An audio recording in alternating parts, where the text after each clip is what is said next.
Hello students, मैं doctor RP Singh देव और आज जो आपका टॉपिक रहेगा वो क्या टॉपिक है कि जो पीछे वाला टॉपिक क्या था आपका स्ट्रक्चर देखी थी आपने, न्यूक्लियोटाइड की आपने स्ट्रक्चर देखी थी। अभी जो आप देखने वाले वो न्यूक्लियोसाइड को समझने वाले। लास्ट टाइम आप क्या पढ़े थे, एक सेकंड रुकिएगा, इसको जरा वायर को देख लें। लास्ट टाइम आप देखा था, क्या देखा था भाई, न्यूक्लियोटाइड आप समझे थे ना, न्यूक्लियोटाइड। तो मैंने कहा था कि न्यूक्लियोटाइड तीन बातों का कॉम्बिनेशन है। क्या? एक आपका nitrogenous base, second H3PO4 means phosphate, means क्या है, मीन फॉस्फेट क्या, group wise phosphate group. Third one is you have the sugar, which is classified in two part, RNA sugar as well as DNA sugar. RNA sugar means C5H10O5, this one is C5H10O4. Ribose sugar, ribose, और ये क्या है आपके पास, deoxy ribose नाम होता है। लेकिन दोनों में कार्बन कितने हैं, 5। तो दोनों में कार्बन कितने हैं, 5। तो आप कहेंगे पेंटोज। क्या कहेंगे, पेंटोज कहेंगे। ये पेंटोज है बिकॉज कार्बन कितने हैं, 5। कार्बन कितने हैं, 5। ये आपका लास्ट टॉपिक में हमने डिस्कस किया था विद द स्ट्रक्चर। अभी मैं क्या बताने वाला हूँ आपको, स्ट्रक्चर दूंगा, मॉलिक्यूलर स्ट्रक्चर दूंगा। ठीक, देखिए यहाँ हमारे पास आ गया न्यूक्लियोसाइड। समझते रहे बात, न्यूक्लियोसाइड की बात मैं कर रहा हूँ। तो टॉपिक है आपका न्यूक्लियोसाइड। न्यूक्लियोसाइड कौन दो बातों से मिलकर बनता है, एक नाइट्रोजीनस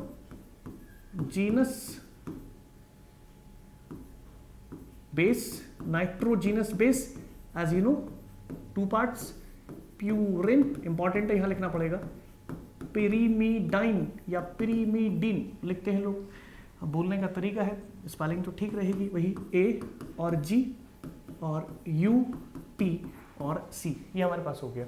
तो we have total nitrogenous bases and 2 parts, we have purine, pyrimidine या प्यूरिन या पिरिमिडिन, प्रोनाउंसिएशन पे डिपेंड करता है। AG आ जाएगा किसमें, प्यूरिन में, और UTC आ जाएगा पिरिमिडिन में। ये हमने पहले भी डिस्कस किया था, ठीक है, ये हमने पहले भी डिस्कस किया था। लेकिन न्यूक्लियोसाइड केवल इन 2 बातों से मिलकर, मतलब इन 2 बातों की बात नहीं की गई थी। एक आपके पास नाइट्रोजनस बेस है, सेकंड आपके पास क्या है, नाइट्रोजनस बेस और शुगर। एक आ जाएगी आपके पास शुगर, वही बात आ जाएगा सर शुगर में, C5H10O5 एंड C5H10O4, डन। तो राइबोस शुगर और डीऑक्सीराइबोस शुगर, ये आरएनए की शुगर हो गया। लिखने में कुछ दिक्कत नहीं है, लिखो, मैं लिखता हूँ तो आप भी लिखो, लिखने से चीज़ें मजबूत होती हैं। ठीक है, आगे देखिए, इसके बाद, ठीक, देखो इसके बाद क्या है, अब इन दोनों को मिलाकर आप चीज़ों को बनाते हैं कैसे। लेकिन देखिए, अगर मैं न्यूक्लियोसाइड की बात करता हूँ, न्यूक्लियोसाइड, तो न्यूक्लियोसाइड में अगर मैं कहूँ कि कार्बन नंबर 1, ये कार्बन नंबर 1 किसकी बात कर रहा है, मैं बताता हूँ, 1 2 3 4 और ये हो गया आपके पास 5, ठीक है, ये हमारे पास हो गया। तो नंबर 1, नंबर 2, नंबर 3, नंबर 4 और नंबर 5 फ्यूरान रिंग है। कौन सी है, फ्यूरान और रिंग, ये कौन सी रिंग है सर, फ्यूरान रिंग। इस फ्यूरान रिंग में कार्बन नंबर 1 पर, इस कार्बन नंबर 1 पर क्या होगा, नाइट्रोजनस बेस ऐड होंगे। क्या होंगे, नाइट्रोजीनस बेस। पता है आपको, ATGCU 5 नाइट्रोजनस बेस होता है, कोई भी ऐड हो सकता है। ATGCU में से कोई भी कार्बन 1 पोजीशन पर ऐड हो सकता है। तो C1 क्या करता है, और यहाँ पर एक बॉन्ड होता है, इसको हम बोलते हैं N ग्लाइकोसाइडिक बॉन्ड। एक बॉन्ड का नाम याद हो गया कि एक जो है कार्बन 1 से नाइट्रोजनस बेस के बीच का जो बॉन्ड है वो N ग्लाइकोसाइडिक बॉन्ड है। एक बात हो जाती है। तो C1 2 तरीके से जुड़ेगा, क्या, एक प्यूरिन के साथ, क्योंकि प्यूरिन एक नाइट्रोजनस बेस को देता है। कौन कौन है, A और G। एक आपके पास होता है पिरिमिडाइन या पिरिमिडीन, कौन कौन सा, UTC। दोनों में अंतर क्या है, अगर मैं आपसे कहूँ कि मैं केवल प्यूरिन की बात कर रहा हूँ, या फिर प्यूराइन की बात कर रहा हूँ, तो ये हमारे पास क्या हो गया, छोटा एक स्ट्रक्चर बना लीजिए, C कार्बन कार्बन और ये हमारे पास कार्बन। क्लियर हो गया। तो इस 1 से इस तरीके से ऐड मान लीजिए यहाँ A है, क्या है, A है, तो क्या यहाँ जुड़ा हुआ A छोटा रिंग है, स्मॉल रिंग, क्या है, स्मॉल रिंग, क्या है, स्मॉल रिंग है, तो यहाँ से एडेनिन जुड़ा हुआ है। ठीक उसी तरीके से ग्वानो है ना, ग्वानिन जुड़ा होगा, एडेनिन जैसे जुड़ा वैसे ग्वानिन जुड़ा होगा, लेकिन यहाँ पर जो है आपका कार्बन 1 का कंडीशन है, बट यहाँ पर N की कंडीशन देखी जाती है। किसकी कंडीशन, N की कंडीशन देखी जाती है। ये प्यूरिन A और G कार्बन 1 से तो जुड़े हैं, ये भी UTC कार्बन 1 से ही जुड़ेंगे भाई, जैसे Ag जुड़ा है वैसे UTC भी जुड़ेगा, बट इसमें नंबर ऑफ या पोजीशन ऑफ नाइट्रोजन को देखा जाता है। तो आप लिख देंगे, एक में क्या है हमारे पास N9 और एक में क्या हमारे पास N6, ये याद रखना, नंबर ऑफ। क्लियर हो गया हमारी बात, एक में 9 है और एक में हमारे पास क्या है 6 है। तो दो बातों को बहुत अच्छे से समझ लेंगे, ये इसका बेसिक फंडा हो गया। अब इसको ऐड करके देखें कि भाई ऐसे जुड़े तो क्या बने, देखो क्लियर होगी नहीं हमारी बात, बहुत आसान है। प्यूराइन Ag कार्बन 1 9, नीट में भी क्वेश्चन पूछा गया यहाँ से, पिरीमिडाइन UTC कार्बन 1 N6, बात खत्म हो गई। देखिए अब मैं क्या कर रहा हूँ, मेरे पास शुगर आनी चाहिए और स्टार्टिंग में देखिए ये हमारे पास हो गया प्यूराइन, तो प्यूराइन में हमारे पास A मीन्स एडेनाइन, एडेनाइन के साथ में शुगर जोड़ दूँ, क्या जोड़ दूँ, शुगर, मतलब C5, हटाओ इसको, दिक्कत आएगी फिर दिमाग में आपके, शुगर, तो क्या बनेगा, कुछ बनेगा। उसी तरीके से इसमें कौन कौन आता है, A और G आते हैं। सेकंड हमारे पास क्या आ गया, guanine plus sugar, guanine plus sugar. उसी ही तरीके से आपके पास पिरीमिडाइन आ जाएगा, तो पिरीमिडाइन में क्या आ जाएगा, UTC, इसमें यूरेसिल प्लस शुगर, तो कुछ बनेगा, और थाइमाइन प्लस शुगर, तो भी कुछ बनेगा, और UTC और साइटोसाइन या साइटोसिन और शुगर, बन गया, तीनों बन गए। बने आउटपुट कुछ और निकलेगा, इसका आउटपुट क्या निकलेगा, एडिनोसाइन या एडिनोसिन, इसका ग्वानोसाइन, कब, जब इसमें शुगर आ जाएगी, S लग गया। पिरीमिडीन में UTC होता है तो शुगर ऐड हो गया, तो क्या बना देगा, यूरिडाइन, इसका क्या है, थाइमिन का थाइमाइडाइन या थाइमाइडीन, और साइटोसिन का साइटीडीन या साइटीडाइन। क्लियर हो गया। तो ये हमारे पास शुगर्स बन जाती हैं, है ना, शुगर्स के ऐड से हमारे पास नया नाम आ जाता है, ऐसे समझे।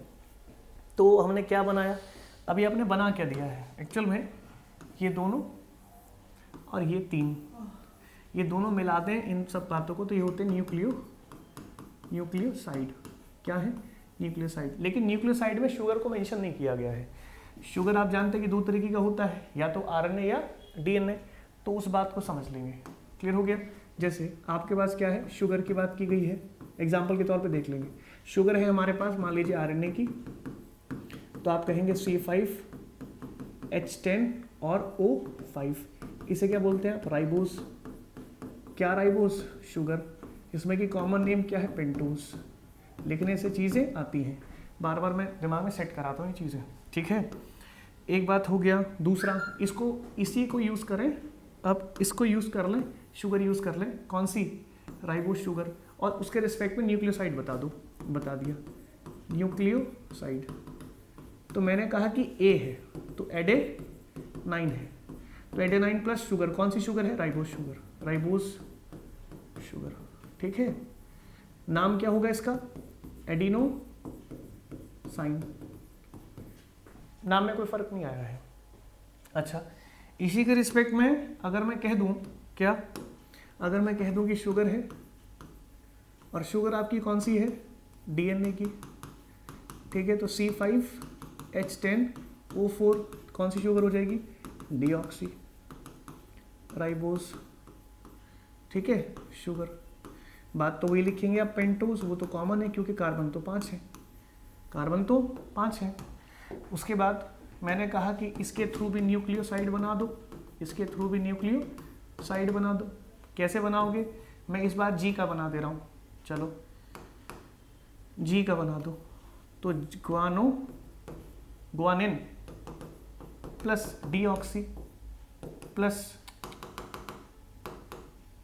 प्लस डीऑक्सी राइबोज शुगर क्या बनेगा, ग्वानोसाइन। अंतर आया कुछ, नाम जैसे पहले थे नाम वैसे अभी भी है। इसका मतलब समझ में आ गया वो ना बात, कि आप चाहे डीऑक्सी की बात करें चाहे राइबोस शुगर की बात करें, डीऑक्सी राइबोस या फिर राइबोस की, मतलब डीएनए की शुगर की बात करें या आप आरएनए की शुगर की बात करें, दोनों शुगर में एक बात कॉमन है कि नाम फाइनली वही आने वाला है, लेकिन शुगर इंटरनल चेंज हो जाती है। और आप जानते हैं कि दोनों के मॉलिक्यूलर स्ट्रक्चर में अंतर होता है। इसके स्ट्रक्चर में क्या अंतर होता है, इसका स्ट्रक्चर होता है आपका ओ सी और सी। यहाँ पर CH2OH एल्कोहलिक प्रोसेस, ये क्या हो गया OH, देन ये H, नीचे H, यहाँ पर H, यहाँ पर आपका H, यहाँ पर OH। ये किसकी शुगर है सर, डीएनए की। हाँ लिख दो डीएनए, तो डीएनए की अगर ये हुई तो इसे H कर देंगे, यहाँ OH की जगह H आ जाएगा। क्लियर हो गया, तो ये डीएनए की शुगर हो जाएगी।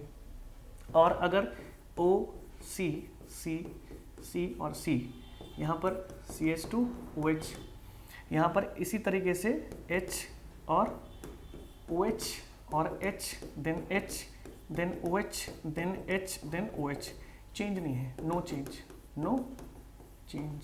कहाँ, एक और एक दो, कार्बन 2 में। कहाँ, कार्बन 2 में क्या है, चेंज है। ये कौन सी कंडीशन है, अल्फा पोजीशन है। कैसी है, अल्फा पोजीशन, ये आगे पढ़ाऊंगा। और ये कैसी पोजीशन है, बीटा पोजीशन है।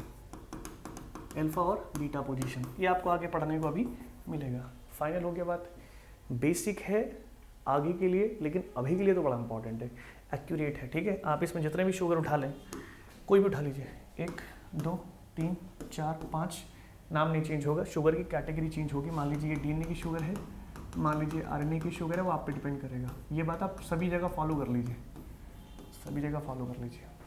एक टॉपिक क्लियर हो जाता है आपका। चलिए, ये टॉपिक क्लियर हो गया, तो इसको स्ट्रक्चरल बेस पर देख लेंगे। ठीक है, अभी आप इतना देखिए और इसका स्क्रीनशॉट लेते जाइए साथ साथ में। Thank you class.